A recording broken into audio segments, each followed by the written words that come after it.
ఈరోజే జ్యేష్ఠ శనివారం, పైగా చవితి తిథితో కలిసి వచ్చింది. మరి ఇంతటి విశేషమైన రోజు ఈ కథను వింటే చాలు.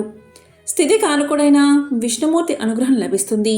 సకల శుభాలు కలుగుతాయి. మరి ఆ కథ ఏంటో ఇప్పుడు విందాం. పూర్వకాలంలో కౌమార దేశంలో మిత్రుడు అనే చాకలివాడు ఉండేవాడు. అతను తన కులవృత్తిని నిర్వర్తిస్తూ వీలునంతలో దాన ధర్మాలు చేస్తూ ధర్మపరంగా జీవిస్తూ ఉండేవాడు. కానీ అతని దిగులంతా అతనికున్న అవటితనమే. కాలు అవటిది కావడం చేత ఉతికిన బట్టలను మూటలు కట్టి ఇంటింటికి తిరిగి ఇవ్వడం చాలా కష్టంగా ఉండేది. దానికి తోడు గంపెడు సంసారం. కష్టపడకపోతే పూట గడవదు. ఎల్లప్పుడూ ఆ శ్రీనివాసుణ్ణి ప్రార్థిస్తూ ఉండేవాడు ఆ చాకలివాడు. ఏదో ఒక రోజున ఆ స్వామి తన్నే కరుణిస్తాడు అన్న నమ్మకంతో జీవనం సాగిస్తున్నాడు. భక్త జన సులభుడైన ఆ శ్రీమన్నారాయణుడు ఇదంతా గమనిస్తూనే ఉన్నారు. ఎవరికైనా వారి పూర్వజన్మ కర్మ నివృత్తి అయ్యే సమయానికి శ్రీనివాసుడే ఏదో రూపంలో వచ్చి తన భక్తులను తప్పక ఆదుకుంటాడు.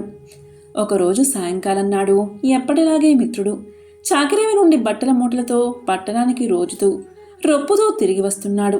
ఇంతలో మార్గమధ్యలో వాడికి ఒక ముసిరి బ్రాహ్మణుడు తారసపడ్డాడు.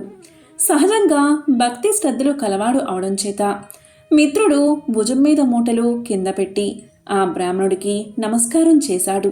అంతటా ఆ విప్రోత్తముడు ఇలా పలికాడు: నాయనా, ఈ అవటికాలితో ఎంతో బాధపడుతున్నావు. నీ బాధ చూడడానికే కష్టంగా ఉంది. మరి నువ్వెంత కష్టపడుతున్నావో కదా అని అన్నాడు. అప్పుడు మిత్రుడు ఇలా సమాధానం చెప్పాడు: స్వామి, మీరెవరో మహానుభావులుగా ఉన్నారు. గంపెడు సంసార భారం చేత నాకీ పని తప్పడం లేదు. ఈ అవటితనం పోయే మార్గం ఏదైనా సెలవియ్యండి అని విన్నవించుకున్నాడు. అప్పుడు ఆ ముసలి బ్రాహ్మణుడు: నాయనా, తప్పక చెబుతాను, సావధానంగా విను. నీ అవటితనం పోవడమే కాకుండా నీకు అష్టైశ్వర్యాలు కలిగే వ్రతం ఒకటి చెబుతాను. వ్రతం ఆచరించిన మరుక్షణమే నీకు 1000 వరహాలు లభిస్తాయి. అయితే ఒక షరతు, అందులో సగం నాకు సమర్పించాలి. రేపు మళ్ళీ ఇదే సమయానికి ఇక్కడికి వస్తాను అని చెప్పాడు. అప్పుడు మిత్రుడు: స్వామి, ఇంతకు మించిన మహాభాగ్యం ఏముంటుంది? ఆ వ్రతమేదో ఈరోజే ఆచరిస్తాను, సెలవియ్యండి అని ప్రార్థించగా ఆ బ్రాహ్మణుడు శ్రీ వెంకటేశ్వర వ్రతకల్పాన్ని వివరంగా చెప్పాడు. మిత్రుడు రెట్టించిన ఉత్సాహంతో ఇంటికి వచ్చి ఈ విషయమంతా భార్యకు చెప్పి ఇరుగు పొరుగుల వారిని ఆహ్వానించి శ్రీ వెంకటేశ్వర వ్రతాన్ని ఆచరించి తీర్థప్రసాదాలు తాను స్వీకరించి వచ్చిన వారందరికీ పంచాడు. ఇంతలో ఇంటి బయట ఏదో కోలాహలం వినబడింది. మిత్రుడి కుమారుడు బయట నుంచి ఇంట్లోకి పరుగు పరుగున వచ్చి, అయ్యా, రాజభటులు నీకోసం వచ్చారు. రాజుగారు నీకు కట్న కానుకలు పంపించారట అని పలికాడు. ఇంతలో రాజభటులు వచ్చి మిత్రుడిని రాజగారి ఆస్థానంలో చాకలిగా నియమించారని 1000 వరహాలు బహుమానంగా పంపారని చెప్పి మిత్రుడి చేతిలో 1000 వరహాల మూట పెట్టారు. ఒక వారం లోపల వచ్చి రాజుగారి కొలువులో చేరవలసిందని చెప్పారు. ఇక మిత్రుడి ఆనందానికి అవధుల్లేవు. వారం దాకా ఎందుకు, రేపే వెళ్ళాలి అని మూటా ముల్లే సర్దుకుని మరుసటి రోజు తెల్లవారుజామునే ప్రయాణమయ్యాడు. ఈ ఆనందంలో ఆ ముసలి బ్రాహ్మణుడి సంగతే మరచిపోయాడు. మార్గమధ్యలో గుర్తుకురాగా ఒక నెల తర్వాత కలవచ్చులే అనుకున్నాడు. వెళ్ళి రాజు ఆస్థానంలో చేరాడు. రోజులు నెలలు గడుస్తున్నాయి. ఆ బ్రాహ్మడికిచ్చిన మాట పూర్తిగా మరచిపోయాడు. అంతే, బ్రాహ్మణ రూపంలో వచ్చిన ఆ స్వామివారికి కోపం వచ్చింది. మానవ నైజం అంతేనని అనుకున్నారు శ్రీ స్వామివారు. తన మహత్యం తెలియచెప్పాలని నిర్ణయించుకున్నారు. అంతే, ఆ మర్నాడే రాజు ఆస్థానంలోని రాణిగారి నగలు మాయమయ్యాయి. ఆ అభాండం మిత్రుడి మీద పడింది. మిత్రుడికి కఠిన కారాగార శిక్ష పడింది. రాజభటులు మిత్రుణ్ణి పలు విధాలా శిక్షించారు. ఎందుకిలా జరిగింది, ఎందుకీ అభాండం తన మీద పడింది అని తెలుస్తున్న మిత్రుడికి ఆ రాత్రి స్వామివారు కలలో కనబడి వృద్ధ బ్రాహ్మణి రూపంలో వచ్చింది తానే అని, తనకిచ్చిన మాట నిలబెట్టుకుపోవడం చేతే ఇలా జరిగింది అని చెప్పారు. అప్పుడు మిత్రుడు: స్వామి, నేను మిక్కిలి పాపాత్ముణ్ణి. ఎంతటి అపరాధం చేశాను, దయచేసి నన్ను కరుణించండి. ఇక మీదట తప్పక ప్రతీ నెల మీ వ్రతం ఆచరిస్తాను. నా సంపాదనలో సగభాగం ప్రతీ నెల జీవితాంతం తమకే సమర్పిస్తాను అని చెంపలు వేసుకుని స్వామివారిని పరిపరి విధాలా వేడుకున్నాడు. ఇక భక్తజన బాంధవుడైన స్వామివారు అందుకు సంతోషించి మిత్రుణ్ణి అనుగ్రహించారు. శ్రీవారి అనుగ్రహం చేత రాణి నగలు వేరే ప్రదేశంలో మరుసటి రోజే దొరికాయి. మిత్రుడు దొంగలించలేదని రాజు గ్రహించడం జరిగింది. మిత్రుణ్ణి కారాగారం నుంచి వదిలేశారు. అప్పటినుంచి మిత్రుడు స్వామివారికిచ్చిన మాట ప్రకారం ప్రతీ నెల శ్రీ వెంకటేశ్వర వ్రతం ఆచరిస్తూ తన సంపాదనలో సగభాగం స్వామివారికే సమర్పిస్తూ కలకాలం సుఖంగా జీవించి చివరన ముక్తిని పొందాడు అని అత్రి మహర్షుల వారు సెలవిచ్చారు. ఎంతో విశేషమైన ఈ కథను విన్నవారికి శ్రీ వెంకటేశ్వరుడి సంపూర్ణ అనుగ్రహం లభిస్తుంది. పూర్వం విజయనగర సామ్రాజ్య కాలంలో హంపి నగర శివారులో భీమన్న అని ఒక నిరుపేద కట్టెలు కొట్టేవాడు ఉండేవాడు. అతను చాలా అమాయకుడు, దైవభక్తి కలవాడు. ప్రతిరోజు అడవికి వెళ్ళి కట్టెలు కొట్టి వాటిని సంతలో అమ్మి వచ్చిన కొద్దిపాటి డబ్బుతో తన కుటుంబాన్ని పోషించుకునేవాడు. అతని భార్య పేరు లక్ష్మి. ఆమె కూడా భర్తకు తగ్గ ఇల్లాలు, గుణవంతురాలు. వారికి 2 పిల్లలు. భీమన్న ఎంత కష్టపడినా వారి కుటుంబం పూట గడవడమే కష్టంగా ఉండేది. పిల్లలకు కడుపు నిండా అన్నం పెట్టలేని ఆ దంపతులు ప్రతిరోజు కుమిలిపోయేవారు. దీనికి తోడు వారి ఇంటి యజమాని శేషయ్య అనే ధనవంతుడు చాలా గర్విష్టి, పిసినారి. ప్రతీ నెల ఇంటి అద్దె కోసం భీమన్నను నానా మాటలు అనేవాడు. ఈ జన్మలో మీ దరిద్రం తీరదు, కష్టపడి పనిచేయడం చేతకాదు, దేవుడు దేవుడు అంటూ కూర్చుంటారు అని ఎగతాళి చేసేవాడు. ఆ అవమానాలు భీమన్నను ఎంతగానో బాధించేవి. ఒకనాడు భీమన్న కట్టెలు కొట్టి వస్తూ ఉండగా దారిలో ఒక పెద్ద కోవెల కనిపించింది. అది శ్రీ వెంకటేశ్వర స్వామివారి ఆలయం. ఆ రోజు మార్గశిర మాసం మొదటి శనివారం. ఆలయం భక్తులతో కిటకిటలాడుతుంది. ఘంటానాదాలు గోవిందా గోవిందా అనే భక్తుల నామస్మరణతో ఆ ప్రాంతం వైకుంఠాన్ని తలపిస్తుంది. ఇక భీమన్నకు తెలియకుండానే అతని కాళ్ళు ఆలయం వైపుకు నడిచాయి. లోపలికి వెళ్ళడానికి అతనికి సంకోచంగా అనిపించింది. ఎందుకంటే అతని బట్టలు మాసిపోయి ఉన్నాయి, చేతిలో చిల్లి గవ్వ కూడా లేదు. కాబట్టి భీమన్న బయట నుంచే చేతులు జోడించి కళ్ళు మూసుకుని ఇలా ప్రార్థించాడు. స్వామి వెంకటేశ్వర, నేను నిన్ను ఏమీ అడగను. నా పేదరికం నా కర్మఫలం అనుకుంటాను. కానీ నా పిల్లలు ఆకలితో ఏడుస్తూ ఉంటే చూడలేకపోతున్నాను. నా యజమాని శేషయ్య చెప్పే మాటలకు నా గుండె పగిలిపోతుంది. ఈ కష్టాల నుంచి బయటపడే మార్గాన్ని చూపించు తండ్రి అని కన్నీళ్లతో వేడుకున్నాడు. ఆ సమయంలో ఆలయ పూజారి ప్రవచనం చెబుతూ ఇలా అన్నారు. భక్తులారా, ఈ మార్గశిర మాసం శ్రీహరికి అత్యంత ప్రీతిపాత్రమైనది. ఈ మాసంలో వచ్చే ప్రతి శనివారం ఎవరైతే శ్రీ వెంకటేశ్వర స్వామిని భక్తితో పూజించి ఉపవాసముండి స్వామికి నైవేద్యాన్ని సమర్పించి తమ శక్తి కొలది దానం చేస్తారో వారికి సకల దరిద్రాలు తొలగి అష్టైశ్వర్యాలు కలుగుతాయి. స్వామి కరుణకు పేద ధనిక అనే భేదం లేదు, కావాల్సింది చిత్తశుద్ధి మాత్రమే అని చెప్పడం భీమన్న చెవిన పడింది. ఆ మాటలు భీమన్నకు అమృతంలా వినిపించాయి. అతనిలో ఒక కొత్త ఆశ చిగురించింది. వెంటనే ఇంటికి పరుగున వెళ్ళి భార్య లక్ష్మితో విషయాన్ని చెప్పాడు.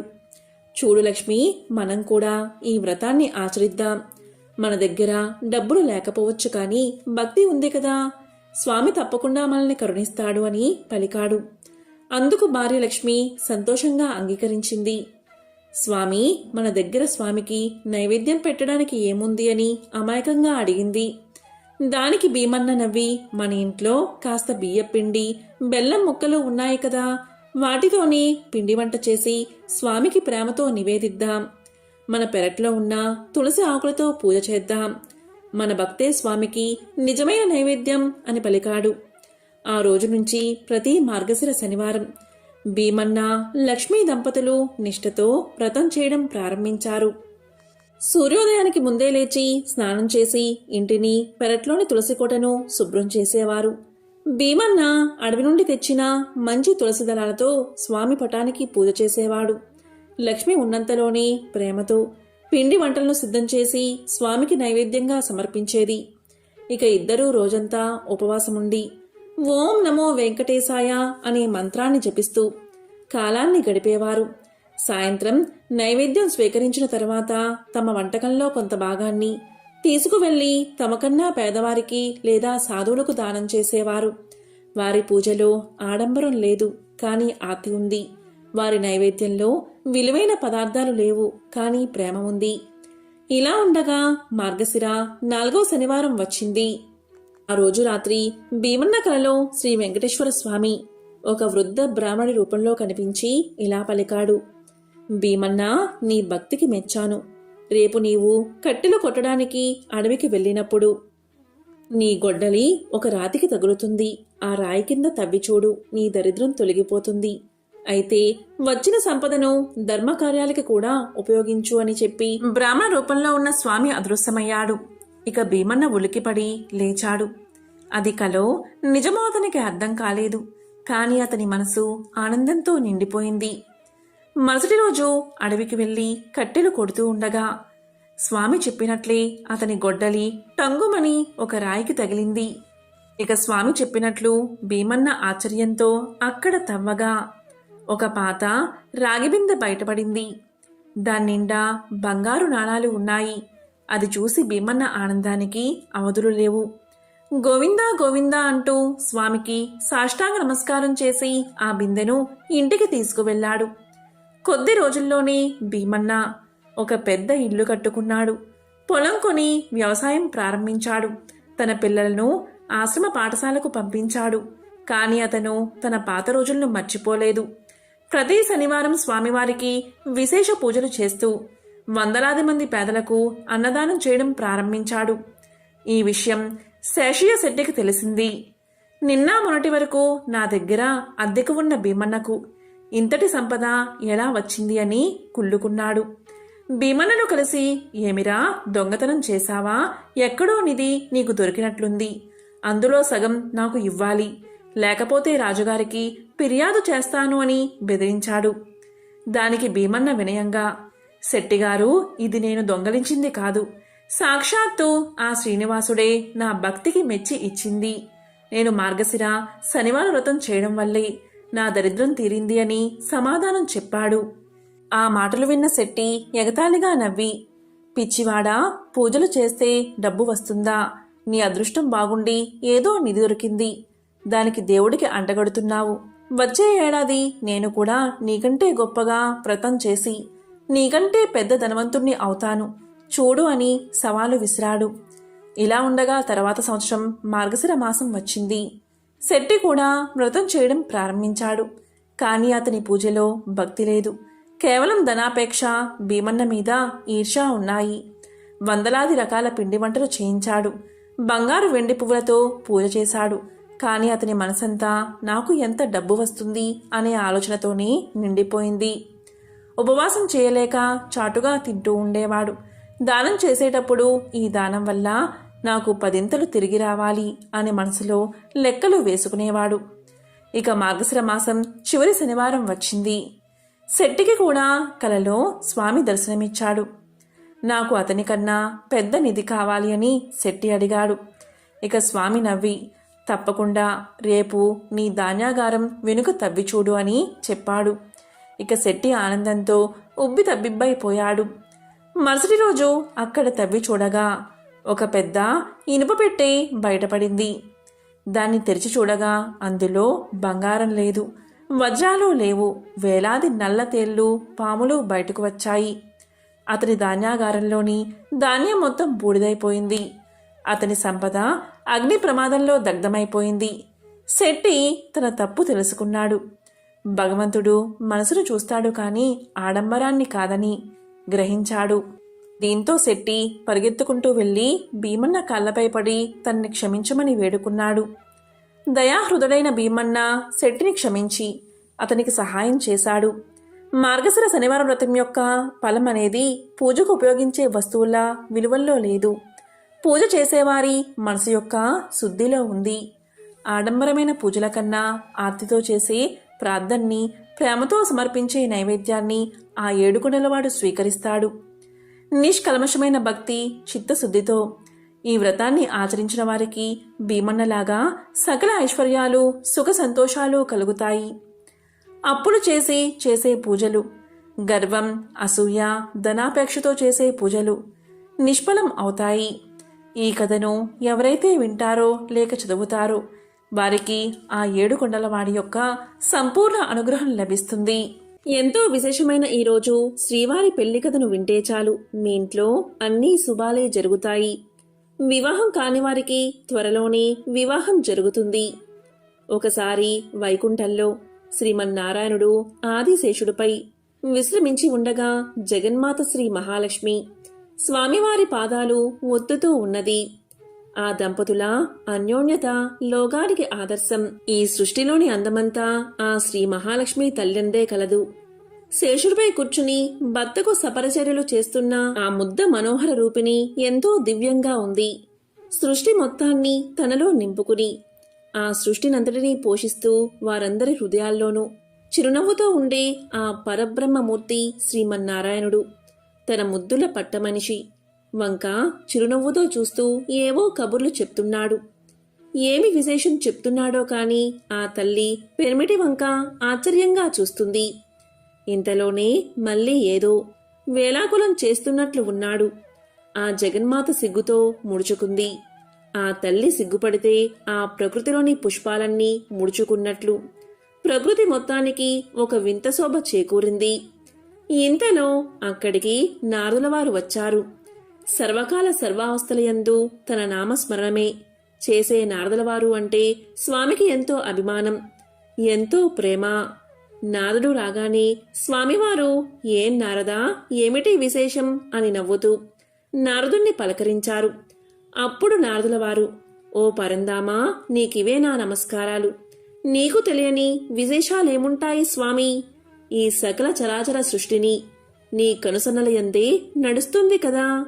సకల జీవకోటి స్వరూపమే కదా నీవు. నీకు తెలియంది నాకు తెలిసింది ఏముంటుంది స్వామి? నీ దయవల్ల అన్ని లోకాల వారు ఎంతో సుఖంగా ఉన్నారు.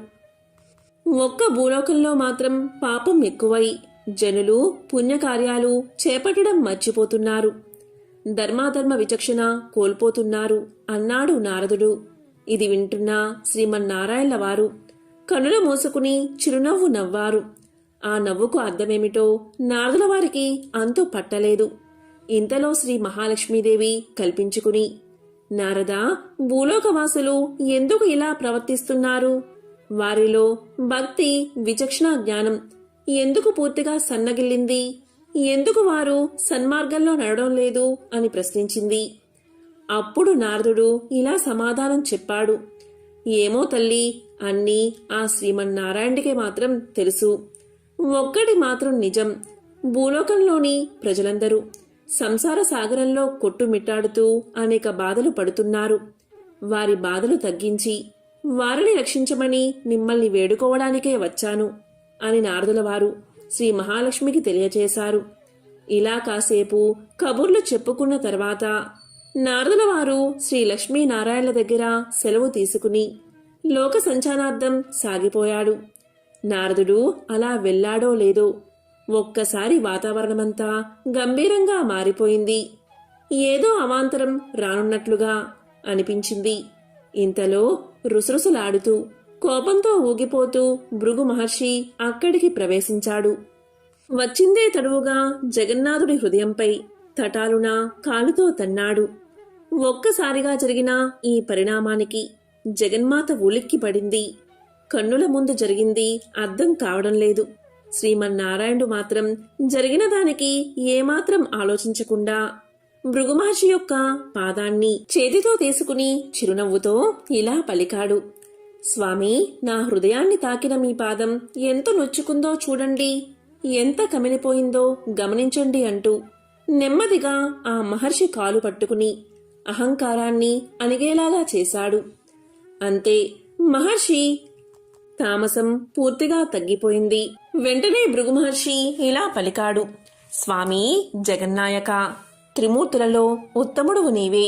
భూలోకంలో యజ్ఞం చేస్తూ యజ్ఞఫలం ఎవరికి ఇవ్వాలా అని నిశ్చయించుకోవడానికి నేను బ్రహ్మ రుద్రుల వద్దకు వెళ్ళగా వారిద్దరూ అహంకారులని, యజ్ఞ ఫలానికి అర్హులు కారని అనిపించింది. త్రిమూర్తులలో నీవే యజ్ఞ ఫలానికి అర్హుడవి, నీవే అత్యంత సౌమ్యుడివి. ఓ శ్రీమన్నారాయణ, మేము చేస్తున్న ఈ అగ్ని ఫలానికి ఈ విశ్వంలో నీవు తప్ప మరొకరు అర్హులు కారు అని అన్నాడు భృగువు. ఇదంతా గమనిస్తున్న శ్రీ మహాలక్ష్మీదేవికి ఎంతో కోపం వచ్చింది. నా నివాస స్థలమైన వక్షస్థలమందు తన్నడమా, ఎంతటి అవమానం, ఎంతటి ఘోరం! ఇంతటి ఘోరం చేసిన ఆ మహర్షిని స్వామి ఏమీ నిందించకపోవడం పట్టుకుని ఊరడించడమా? ఇంతటి అవమానాన్ని నేను భరించలేను అని ఎంతో బాధపడి తక్షణమే వైకుంఠాన్ని వదిలి వెళ్ళిపోయింది. మహాలక్ష్మి లేని వైకుంఠం కళావిహీనం అయిపోయింది. తనపై అలిగి లక్ష్మి భూలోకానికి వెళ్ళిపోవడంతో శ్రీమన్నారాయణుడు ఎంతో బాధపడ్డాడు. లక్ష్మి కోసం భూలోకానికి వెళ్ళి కొండలు గుట్టలు వెతుకుతూ వెంకటాద్రికి చేరుకున్నాడు. ఇక తిరిగి ఓపిక నశించి ఒకచోట చేరి మహాలక్ష్మి కోసం తపస్సులోకి వెళ్ళిపోయాడు శ్రీమన్నారాయణుడు. అలా కొన్ని సంవత్సరాలు ఘోర తపస్సు చేశాడు. ఇక స్వామి చుట్టూ పెద్ద పెద్ద పుట్టలు వచ్చాయి. కాని స్వామి తన తపస్సును మాత్రం మానలేదు. లక్ష్మీనారాయణుడు వైకుంఠాన్ని విడిపోవడంతో వైకుంఠ వాసులంతా కూడా ఎంతో బాధపడ్డారు. ఇక దేవతలంతా జరిగింది తెలుసుకుని ఎంతో చింతించారు. ఇక బ్రహ్మదేవుడు మహేశ్వరుడి వద్దకు వెళ్లి ఇలా అన్నాడు: ఓ పరమేశ్వరా, అదిగో భూలోకం వైపు చూడండి. తిండి తిప్పలు మాని శ్రీ మహాలక్ష్మి కోసం విష్ణువు ఎలా తపస్సు చేస్తూ ఉన్నాడో చూడండి అన్నాడు బ్రహ్మ. ఓ పరమేశ్వరా, మనిద్దరం తక్షణమే భూలోకానికి వెళ్ళి ఆ స్వామి యొక్క ఆలనా పాలనా చూడాలి అని అనగానే రుద్రుడు కూడా ఇందుకు ఒప్పుకుని బ్రహ్మ రుద్రులు ఇద్దరూ కలిసి భూలోకానికి మారు వేషంలో చేరారు. ఆ రోజుల్లో వెంకటాద్రి ప్రదేశాన్ని ఒక చోళ మహారాజు పరిపాలిస్తూ ఉండేవాడు. ఒకనాడు లక్ష్మీదేవి గోపాలిక రూపాన్ని, బ్రహ్మ ఆవు రూపాన్ని, ఇంద్రుడు లేగదూడ రూపాన్ని ధరించి ఆ రాజు ఆస్థానానికి వెళ్లారు. గోపాలిక రూపంలో ఉన్న మహాలక్ష్మి చోళరాజుతో ఈ ఆవు ఎంతో ఎక్కువ పాలు ఇస్తుందని, ఇది ఉన్న చోట సర్వసంపదలు కలుగుతాయని చెప్పింది. అప్పుడు చోళరాజు ఆవు దూడలు తనకు కావలసిందని కోరగా లక్ష్మీదేవి అలాగే అని ఒప్పుకుంటుంది. ఆ రెండిటిని రాజుగారి గోశాలకు తరలిస్తారు. రాజు గోశాల్లో ఉన్న అన్ని ఆవులతో పాటు బ్రహ్మ రూపంలో ఉన్న ఆవును కూడా మేతకు ఊరి బయటకు పంపించేవాడు. ఆవు మేతకని వెళ్లి శ్రీనివాసుడు ఉన్న పుట్ట దగ్గరకు చేరుకుని పుట్ట దగ్గర నుంచుని పొదుగు నుంచి పాలు స్రవించేది. ఆ పాలు తాగే శ్రీనివాసుడు తన ఆకలి తీర్చుకునేవాడు. అటు తర్వాత తిరిగి తన మందలో కలిసిపోయి సాయంత్రానికి గోశాలను చేరుకునేది. ఆవు ఇలా కొన్ని రోజులు జరిగిన తర్వాత గోపాలకులు ఆ ఆవు దూడలు చిక్కిపోవడం గమనించారు. అంతేకాదు, సాయంకాలం గోశాలలో పాలు పితికే సమయంలో ఆ ఆవు దగ్గర ఏమాత్రం పాలు ఉండేవి కాదు. రోజు తర్వాత రోజు ఇలా ఎందుకు జరుగుతుందో అర్థం కాక గోపాలుడు మరుసటి నాడు ఎలాగైనా ఈ ఆవు రోజంతా ఎక్కడ తిరుగుతుందో గమనించాలని నిశ్చయించుకున్నాడు. మరనాడు గోపాలుడు దూరం నుంచి గమనిస్తూ ఉండగా బ్రహ్మ రూపంలోని ఆ ఆవు మంద నుంచి వేరుపడ్డం, పుట్టవద్ద పాలు స్రవింపచేయడం గమనించాడు గోపాలుడు. ఓహో, ఇదా జరుగుతుంది రోజు అని అనుకుని గోపాలుడు ఎంతో కోపావేశంతో సరిగ్గా ఆ పుట్ట దగ్గరకు పరిగెత్తుకుని వెళ్లి చేతిలోని గొడ్డలితో ఆవును చంపబోయాడు. ఇక ఆవు రూపంలో ఉన్న బ్రహ్మదేవుడికి అపకారం జరుగుతుందని గమనించిన శ్రీమన్నారాయణుడు ఒక్కసారిగా పుట్ట నుంచి పైకి లేచాడు. అంతే, ఆ గోపాలుడి చేతిలోని గొడ్డలి శ్రీనివాసుడికి తగిలి నుదుట గాయమై విపరీతంగా రక్తం కారసాగింది. ఒక్కసారిగా జరిగిన ఈ పరిణామానికి గోపాలుడు ప్రాణాలు విడిచాడు. ఈ విషయం తెలుసుకున్న చోళరాజు పుట్ట వద్దకు చేరుకున్నాడు. జరిగిన దానికి రాజే కారణమని శ్రీనివాసుడు చోళరాజును పిశాచంగా మారతావని శపించాడు. వెంటనే చోళరాజు శ్రీనివాసుణ్ణి సాక్షాత్తు శ్రీమన్నారాయణుడిగా గ్రహించి తన తప్పు క్షమించమని ఎంతో ప్రాధేయపడ్డాడు. అందుకు జాలిపడి శ్రీనివాసుడు శాప విమోచన మార్గం అనుగ్రహించాడు. ఇక దేవగురువైన బృహస్పతిని పిలిచి తన గాయాలకు మూలికా చికిత్స చేయించుకున్నాడు శ్రీనివాసుడు. ద్వాపర యుగంలోని యశోద వకుల మాతగా జన్మించి ఆ సమీపంలోనే ఆశ్రమాన్ని నిర్మించుకుని నివసిస్తూ ఉంది. ఇక నారదుల వారి ద్వారా శ్రీమన్నారాయణుడు భూలోకానికి రావడం, తన ఆశ్రమానికి సమీపంలోనే ఉండడం తెలుసుకుని వకులమాత స్వామిని కలుస్తుంది. నాయనా, నీవు వచ్చి నా ఆశ్రమంలో ఉండు.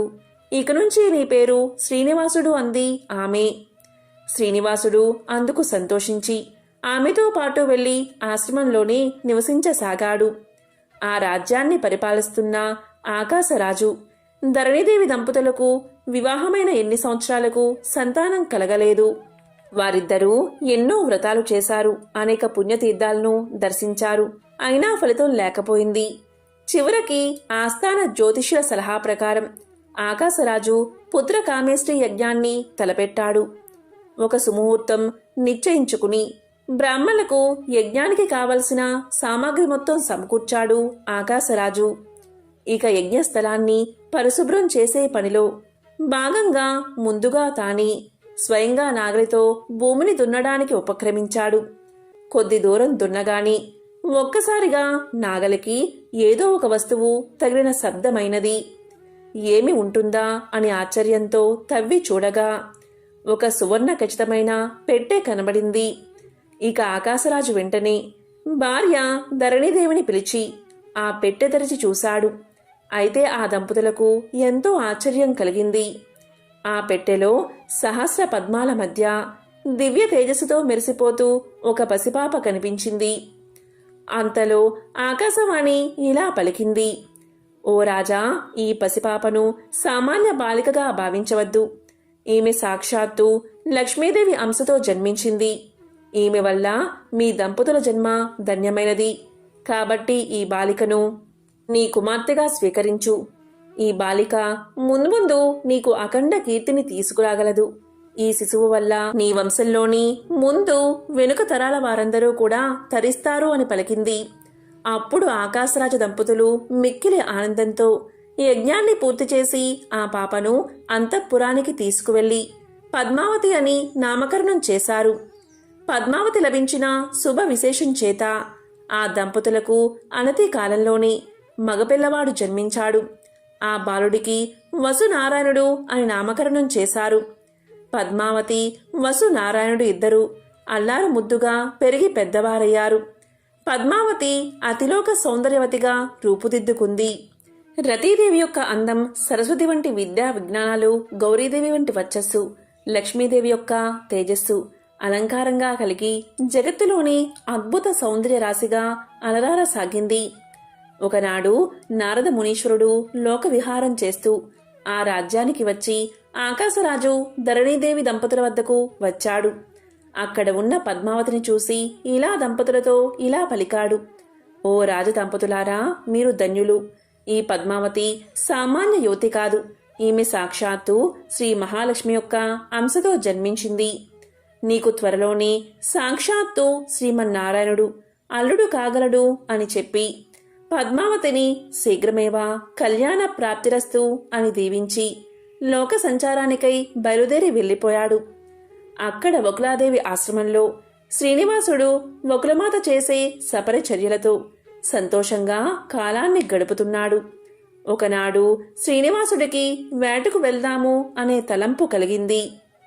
ఈ మాట తల్లితో చెప్పగా వకులాదేవి శ్రీనివాసుడితో, నాయనా, నీవు సుకుమారంగా ఉంటావు.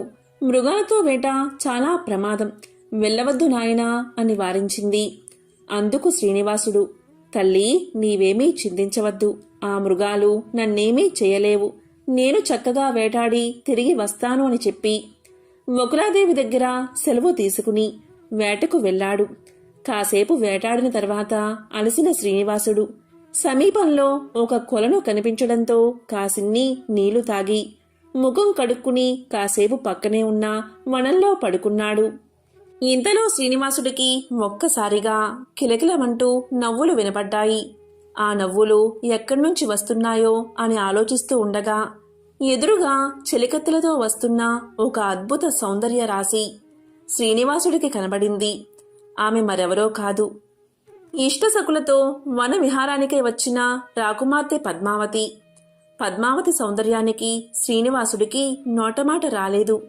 పద్మావతి కూడా ఒక్కసారి శ్రీనివాసుడి అద్భుత తేజస్సుకు ఆశ్చర్యపడి కనులు పెద్దగా చేసుకుని చూసింది. ఇంతలో పరపురుషుణ్ణి ఈ విధంగా చూడ్డమా అని మనసులో అనుకుని వెంటనే ముఖాన్ని పక్కకు తిప్పుకుంది. ఇక శ్రీనివాసుడు నెమ్మదిగా వారిని సమీపించి, ఓ సుందరి, నీవెవరు? జగత్తులోని సౌందర్యమంతా నీలోనే ఉంది. నీవు నన్ను ఎంతగానో ఆకర్షించావు. నిన్ను భారీగా చేపట్టాలని, లేకపోతే నా జీవితం వ్యర్థమని అనిపిస్తుంది. నీ తల్లిదండ్రులు ఎవరు? వారిని తక్షణమే కలిసి ఈ విషయం మాట్లాడి నిన్ను వివాహం చేసుకుంటాను. ఈ నిర్ణయం తిరుగులేనిది. నిన్ను తప్ప వేరే కన్యను వివాహం చేసుకోను అన్నాడు. అప్పుడు పద్మావతి చెలికత్తెలు ఇలా పలికారు, నీవు ఎవరు? ఎక్కడ్నుంచి వచ్చావు? నీ మాటలకేమైనా అర్థముందా? ఈమె ఎవరనుకుంటున్నావు? ఈ దేశాన్ని ఏలుతున్న ఆకాశరాజు ప్రియపుత్రిక పద్మావతి. సామాన్యుడైన నీవు ఎక్కడా? రాజకుమార్తె ఎక్కడా? వివాహం చేసుకునే ఆలోచన మానుకుని తక్షణమే మీ ఇంటికి వెళ్ళు అని చెప్పి అక్కడ్నుంచి అందరూ వెళ్ళిపోయారు. సగులతో వెళ్ళిపోతూ పద్మావతి ఒక్కసారిగా వెనక్కి తిరిగి శ్రీనివాసుణ్ణి చూసింది. ఆ చూపుతో శ్రీనివాసుడు మరింత ఉబ్బుతబ్బిబ్బయ్యాడు. ఆశ్రమానికి చేరిన శ్రీనివాసుడు వకులమాతకు జరిగిన విషయాన్నంతా వివరించాడు. పద్మావతిని తప్ప వేరెవరిని వివాహం చేసుకోను అన్నాడు. అందుకు వకులమాత శ్రీనివాసుడితో, నాయనా, సామాన్యులైన మనమెక్కడా? అంతఃపురంలో నివసించే ఆ పద్మావతి ఎక్కడా? దయచేసి ఆ ఆలోచనలు విరమించు నాయనా అని పలికింది. అయినా శ్రీనివాసుడు మాట వినలేదు. పద్మావతిని తప్ప వేరే కన్యను వివాహం చేసుకోను అన్నాడు. అక్కడ అంతఃపురంలో పద్మావతి పరిస్థితి కూడా ఇలాగే ఉంది. ఉద్యానవనంలో శ్రీనివాసుని చూసిన రాత్రి నుంచి ఆమె కంటికి కునుకులేదు. రాత్రంతా శ్రీనివాసుడి రూపమే కనుల ఎదుట కనిపించసాగింది. నిద్రలేమితో అలసటగా ఉన్న కుమార్తెను చూసిన ధరణీదేవికి పద్మావతి ఎందుకు అలా ఉన్నదో అర్థం కాలేదు. పద్మావతి మాత్రం తల్లి ఎంత అడిగినా కారణాన్ని చెప్పలేదు. రోజురోజుకి పద్మావతి విరహవేదన ఎక్కువ కాసాగింది. ఏ ఆహారము తినబుద్ధి కావడం లేదు. ఆటబాటల్లో మానేసింది. ఏ విషయం మీదకి మనసు పోవడం లేదు. ఎల్లప్పుడూ శ్రీనివాసుడే మదిలో మెదులుతూ ఉన్నాడు. మనసులో ఒక్కటే ఆలోచన, తల్లిదండ్రులకు ఈ విషయాన్ని చెప్తే సామాన్యుడైన అతనికి తన్నిచ్చి వివాహం చేస్తారా అని. ఒప్పుకోరని ఆమె ఆలోచన. అందుకే అటు శ్రీనివాసుని మర్చిపోలేక, ఇటు తల్లిదండ్రులకు విషయాన్ని చెప్పలేక ఎంతో మొదలుపడుతూ నిద్రాహారాలు మానేసి రోజురోజుకి కృషించి కుంగిపోసాగింది. ఇక ఆకాశరాజు దంపతులకు ఏమీ తోచట్లేదు. ఎంతోమంది గొప్ప వైద్యులను పిలిపించి అనేక విధాల ప్రయత్నం చేశారు. అయినా పద్మావతిలో ఏమాత్రం మార్పు రాలేదు. ఒకనాడు అంతఃపురానికి ఒక ఎరుకులసాని వచ్చింది.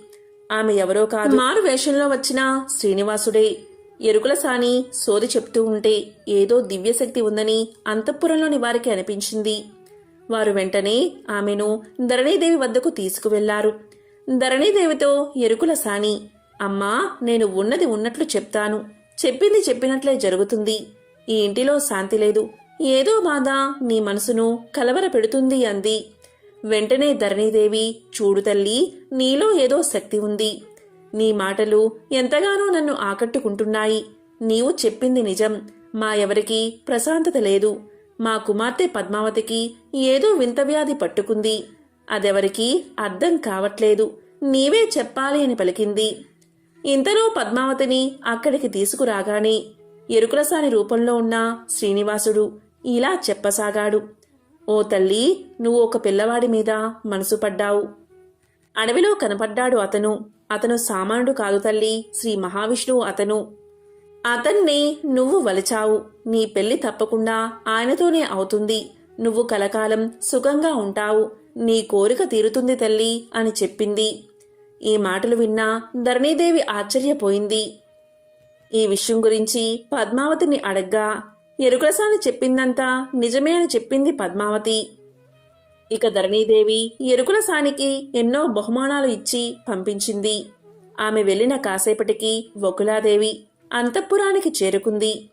తను శ్రీనివాసుడి తల్లిని అని, తన కుమారుడు పద్మావతిని వరించాడని తెలియచేసింది. ఇక ధరణీదేవి ఎంతగానో సంతోషించి భర్త ఆకాశరాజుని పిలిచి జరిగిన విషయమంతా చెప్పింది. ఆకాశరాజు సాక్షాత్తు శ్రీమన్నారాయణుడు తన అల్లుడు కాబోతున్నందుకు ఎంతగానో సంతోషించాడు. ఇక వకులాదేవి కూడా ఎంతో సంతోషించి ఆ దంపతుల వద్ద సెలవు తీసుకుని తన ఆశ్రమానికి చేరుకుంది. ఇక ఆకాశరాజు ధరణీదేవి దంపతుల ఆనందానికి అవధుల్లేవు. ఈ ప్రపంచంలో అందరికీ ఇంతటి భాగ్యం లభించదు. ఎన్ని కోట్ల జన్మల పుణ్యఫలమో కదా సాక్షాత్తు శ్రీమన్నారాయణుడే అల్లుడిగా పొందగలిగే భాగ్యం ఎంతమందికి కలుగుతుంది. మా జన్మ ధన్యమైంది. ఓ శ్రీమన్నారాయణ, ఇంతటి భాగ్యం అనుగ్రహించిన నీకు ఇదే మా నమస్కారం. ఓ శ్రీ మహాలక్ష్మి, ఈ ప్రపంచంలోని సర్వ ఐశ్వర్యాలకు నిలయమైన నిన్ను కుమార్తెగా పొందిన మేము ఎంతటి అదృష్టవంతులం తల్లి అని ఎంతో సంతోషపడ్డారు. ఇక ఆకాశరాజు దంపతులు వారి గురువైన సుఖ మహర్షికి కబురు పంపగా ఆ మహర్షి వెంటనే రాజప్రసాదానికి విచ్చేశాడు. మహర్షికి సకల మర్యాదలు చేసి జరిగిన విషయాన్నంతా వివరించారు ఆ రాజదంపతులు. అప్పుడు మహర్షి ఆ దంపతులతో ఇలా అన్నాడు. ఓ రాజదంపతులారా, దివ్య దృష్టితో నాకు తెలిసింది చెప్తున్నాను. సాక్షాత్తు లక్ష్మీనారాయణను కుమార్తె అల్లులుగా పొందిన మీ భాగ్యం ఎంతని వర్ణించగలను. ఎన్నో కోట్ల సంవత్సరాలు తపస్సు చేతగాని ఆ స్వామి దర్శనమే సాధ్యపడదే. అటువంటిది మీరు ఆ జగత్ కళ్యాణ చక్రవర్తిని అల్లుడిగా పొందుతున్నారు. ఆహా, ఎంతటి అదృష్టవంతులు! ఈ పుణ్యం చేత ఈ దేశంలోని ప్రజలంతా ఆ జగన్నాథుడు జగన్మాతల కళ్యాణం దర్శించే భాగ్యం పొందబోతున్నారు. మీ దేశంలోని ప్రజలందరూ ఎంతో అదృష్టవంతులు అని చెప్పాడు మహర్షి. ఇక ఆకాశరాజు దేవగురువైన బృహస్పతిని మనసులో ప్రార్థించగా ఆ మహర్షి వెంటనే ప్రత్యక్షమయ్యాడు. అప్పుడు బృహస్పతి మహర్షులు ఇద్దరూ ప్రశ్నలు వేసుకుని శ్రీ లక్ష్మీనారాయణల వివాహం గురించి తెలుసుకుని ఎంతో సంతోషించారు. అప్పుడు ఆకాశరాజు బృహస్పతితో, ఓ మహర్షి, మీ రాక మాకెంతో సంతోషదాయకం. నన్ను అనుగ్రహించి శ్రీ పద్మావతి శ్రీనివాసుల వివాహ పత్రిక తమరు రాయవలసింది అని వేడుకున్నాడు. అప్పుడు బృహస్పతుల వారు ఆకాశరాజుతో, ఓ రాజా, సాక్షాత్తు శ్రీమన్నారాయణుడు నీకు అల్లుడుగా దొరకడం నీ పూర్వజన్మ ఫలం. నీ పుణ్యఫలం చేత సమస్త మానవకోటికి గరుడ గంధర్వ కిన్నెర సాధులకు శ్రీ లక్ష్మీ శ్రీనివాస కళ్యాణం వీక్షించే భాగ్యం కలుగుతుంది. సమస్త లోకవాసులు ఈ కళ్యాణ విశేషముల్నే తలుచుకుంటున్నారు. వారందరి ఆనందం వర్ణనాతీతం. వివాహం ఎప్పుడెప్పుడా అని ఎంతో ఆతృతతో ఎదురు చూస్తూ ఉన్నారు. జగన్నాథుడి కళ్యాణానికి ఏ విధంగా అలంకరించుకోవాలా అని ఇప్పుడే ఆలోచించడం మొదలుపెట్టారు. ఆ జగత్మూతుల కళ్యాణ పత్రిక రాసే అదృష్టం నాకు కలగడం నా భాగ్యం. ఇదంతా లక్ష్మీనారాయణ అనుగ్రహం తప్ప మరొకటి కాదు అని తలచి లగ్న పత్రిక రాయడానికి ఉపక్రమించాడు బృహస్పతి. శ్రీ లక్ష్మీనారాయణలు ఒక్కసారి మనసులో ప్రార్థించి ఇలా మొదలుపెట్టాడు. ఓ శేషాచల వాసుడైన శ్రీనివాస, ఆకాశరాజు అనబడే నేను మా కుమార్తె పద్మావతిని తమకిచ్చి వివాహం జరిపించడానికి ఎంతో సంతోషంగా నిశ్చయించుకున్నాను. అందుకు ఈ వైశాఖ శుద్ధ దశమి శుక్రవారం దివ్య ముహూర్తంగా పెద్దలు నిశ్చయించారు. కాబట్టి తాము బంధుమిత్ర సపరివార సమేతంగా వచ్చి కన్యాదానం స్వీకరించి మమ్మల్ని కృతార్థులను చేయవలసింది అని రాశాడు. లగ్న పత్రికను బృహస్పతుల వారు అక్కడ ఉన్న వారందరికీ చదివి వినిపించారు. లగ్నపత్రిక రాయడం పూర్తి కాగాని ప్రకృతి పులకించింది. అప్పుడు ఆకాశరాజు తన గురువైన సుఖ మహర్షికి ఈ లగ్న పత్రికను ఇచ్చి శేషాచలం వెళ్లి శ్రీనివాసుడికి అందజేయవలసిందిగా ప్రార్థించాడు. అప్పుడు ఆ సుఖమహర్షి, ఓ రాజా, ఇంతకు మించిన అదృష్టం ఏమున్నది? తప్పక ఆ శ్రీనివాసుడిని దర్శించి ఈ లగ్నపత్రిక వారికి అందజేస్తాను అని లగ్నపత్రికను తీసుకుని తక్షణమే శేషాచలానికి బయలుదేరి వెళ్లాడు. వకులాదేవి ఆశ్రమానికి చేరుకుని సుఖమహర్షి కాసేపు పడుకుని లగ్నపత్రికను శ్రీనివాసుడికి అందించాడు. లగ్నపత్రికలోని విశేషాలన్నీ చదివి ఎంతో ఆనందించి తన ప్రత్యుత్తరాన్ని ఈ విధంగా రాసి సుకుడికి అందించాడు శ్రీనివాసుడు. ఓ మహారాజా, నీవు రాసిన లేఖను అందుకున్నాను.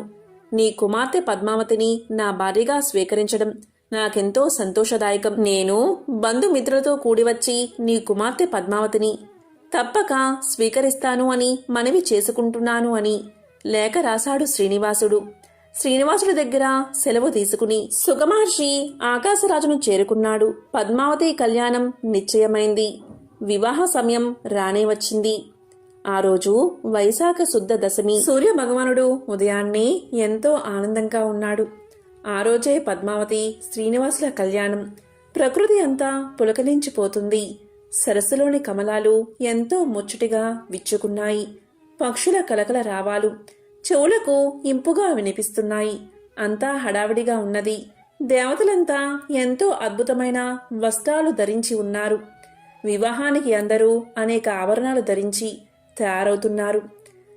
సుమంగళీమణులు ఎంతో అందమైన వస్త్రాలు ధరించి పుష్పాలతో కురులను అలంకరించుకుని రకరకాల దివ్య ఆభరణాలతో ముస్తాబవుతున్నారు. ఇక ఆకాశరాజు ధరణి దంపతులు వరపూజకు కావలసిన వస్తువులన్నీ కూడా సిద్ధం చేసుకుని నూతన వస్త్రాభరణాలు, రంగురంగుల పూల హారాలు, తాంబూలాలు, ఎన్నో దివ్య కానుకలను తీసుకుని శ్రీనివాసుడి విడిది గృహానికి బయలుదేరారు. వారితో పాటే సుఖమహర్షి, బృహస్పతులు కూడా బయలుదేరారు. ఇక ఆకాశరాజు వెనుక సమస్త బంధుజనం వచ్చింది. వారందరూ కలిసి మేళ తాళాలతో శ్రీనివాసుడి విడిది గృహానికి చేరుకున్నారు. అక్కడ అప్పటికే చతుర్ముఖ బ్రహ్మ, పరమేశ్వరుడు, అష్టదిక్పాలకులు, నవగ్రహాది దేవతలు మొదలైన దేవతలంతా కూడా వీచేసి ఉన్నారు. అక్కడ మునిగణాల్లో ఉన్న వశిష్ఠుల వారు ఆకాశరాజుతో వరపూజ గావించవలసిందిగా చెప్పారు. అప్పుడు ఆకాశరాజు శ్రీనివాసుడికి నమస్కారం చేసి, ఓ శ్రీనివాస, ఓ శ్రీమన్నారాయణ, నిన్ను అల్లుడిగా పొందుతున్న నా భాగ్యం ఎంతని చెప్పుదును. ఎవరి నమస్కారంచే కోటి జన్మల మహాపాపాలు కూడా నశించి ఎవరి నామస్మరణచే మనసు శరీరం శుద్ధవుతుందో, ఎవరి నామస్మరణ వల్ల కోటి యాగాల ఫలం లభిస్తుందో, ఎవరి నామస్మరణ వల్ల సమస్త దేవగణము వారి వారి శక్తులు పొందుతారో, ఎవరి దర్శన భాగ్యం చేత సమస్త మునిగణాలు కోట్లాది సంవత్సరాలుగా తపస్సు చేస్తూ ఉంటారు. అటువంటి పరబ్రహ్మ మూర్తివైన నీవు నాకు అల్లుడిగా దొరకడం ఎంత అదృష్టం. నా అదృష్టం ఎంతటిదని నేను చెప్తాను. నీ పాద పద్మాలను ఒక్కసారి మనసులో తలిస్తే చాలు, సర్వ పాపాలు తొలగిపోతాయి, సర్వ భాగ్యాలు కలుగుతాయి. సాక్షాత్తు బ్రహ్మదేవుడే కడిగిన నీ పాదాలను కడిగే అదృష్టం నాకు కలిగినందుకు నాకెంతో సంతోషంగా ఉంది. కన్యాదాతలందరూ కూడా తమ కుమార్తెకు భర్తగా వచ్చే యువకుడు శ్రీమన్నారాయణుడి గుణగణాలను, సౌందర్యాన్ని, తేజస్సును కలిగి ఉండాలని తలుస్తారు. అటువంటిది సాక్షాత్తు నీవే నాకు అల్లుడిగా దొరకడంతో ఏ కన్యాదాతకు కలగని అదృష్టం నాకు దక్కింది అని ఆనంద బాష్పాలు కనుల వెంట రాగా శ్రీనివాసుడి పాద పద్మాలు కడిగి చందన, కుంకుమ, పుష్ప అక్షింతలతో పూజించాడు. సుమంగళీమణులు మంగళహారతి పాటలు పాడుతూ శ్రీనివాసుడికి హారతి పట్టారు. ఈ వేడుక అంతా చూస్తున్న వారందరి ఆనందం చెప్పడానికి వీలు కానిది. ఇక పెళ్లి కుమార్తె తన మందిరంలో ఎలా ఉందో చూద్దాం. సాక్షాత్తు సరస్వతీదేవి, గౌరీదేవి పద్మావతిని అలంకరిస్తున్నారు. అద్భుతమైన బంగారు రంగు పట్టుచీర కట్టి బంగారు కుచ్చులతో మల్లె మొగ్గలు జడలు వేసి పాపిట బొట్టు, చెంపన ముత్యాల సరాలతో అలంకరించారు. సరస్వతీదేవి కాళ్లకు పారాని రాయగా గౌరీదేవి పద్మావతికి బుగ్గన చుక్క పెట్టింది. ఇంద్రుడి భార్య సచీదేవి పద్మావతికి ఎంతో అందమైన మెరుస్తున్న ఆభరణాలు అలంకరింప చేసింది. అప్సరసలు వచ్చి పద్మావతి చేతులకు కాళ్లకు గోరింటాకు పెట్టారు. ఆహా, ఆ తల్లి సౌందర్యం ఎంతని వర్ణించగలం. శ్రీనివాసుణ్ణి మదిలో దోబూచులాడుతూ ఉండగా ఆలోచనలతో ఆనందిస్తూ ఇంతమంది ఉన్నారు కదా అని సిగ్గుపడి ముడుచుకుపోతూ ఉన్న శ్రీ మహాలక్ష్మిని వర్ణించడం ఎవరి తరం. ఈ సృష్టిలోని సౌందర్యమంతా ఆమెదే కదా. అంత చక్కటి బంగారు ఆభరణాలు ధరించింది కాని ఈ సృష్టిలోని బంగారమంతా ఆమె స్వరూపమే కదా. ఎన్ని రకాల పుష్పాలను చక్కగా తురుముకున్నది కాని ఆ పుష్పాల్లోని అందమంతా ఆ లతాంగిందే కదా. సృష్టిలోని ఐశ్వర్యమంతా ఆ తల్లి స్వరూపమే కదా. ఆహా, ఈ తల్లిని జగన్మాతను పెళ్లి కూతురుగా చూసి అక్కడ ఉన్నవారంతా మురిసిపోతున్నారు. శ్రీ పద్మావతి శ్రీనివాసుల వివాహం అత్యంత వైభవంగా కన్నుల పండుగగా 5 రోజులు జరిగింది. సమస్త విశ్వానికి ఆ 5 రోజులు కళ్యాణ వైభోగమే. సాక్షాత్తు శ్రీమన్నారాయణుల వారిని అల్లుడిగా పొందిన ఆ మహారాజు ఆనందానికి అంతుల్లేవు. ఆ రాజదంపతులు కుమార్తె పద్మావతిని సారెతోడా అత్తవారింటికి పంపించారు. వివాహమైన తర్వాత 6 నెలలు కొండ ఎక్కకూడదు అన్న నియమం చేత మార్గమధ్యలో శ్రీనివాసులు పద్మావతి దంపతులు అగస్త్యుని ఆశ్రమంలో 6 నెలల పాటు నివసించి తర్వాత వారిద్దరూ శేషాచలానికి బయలుదేరారు. బంధుమిత్ర సపరివారంగా శేషాచలం చేరిన తర్వాత దేవతలందరూ పుష్పాలు చల్లుతూ ఉండగా శ్రీనివాసుడు హృదయలక్ష్మి సమేత ఆనంద నిలయంలో ప్రవేశించాడు.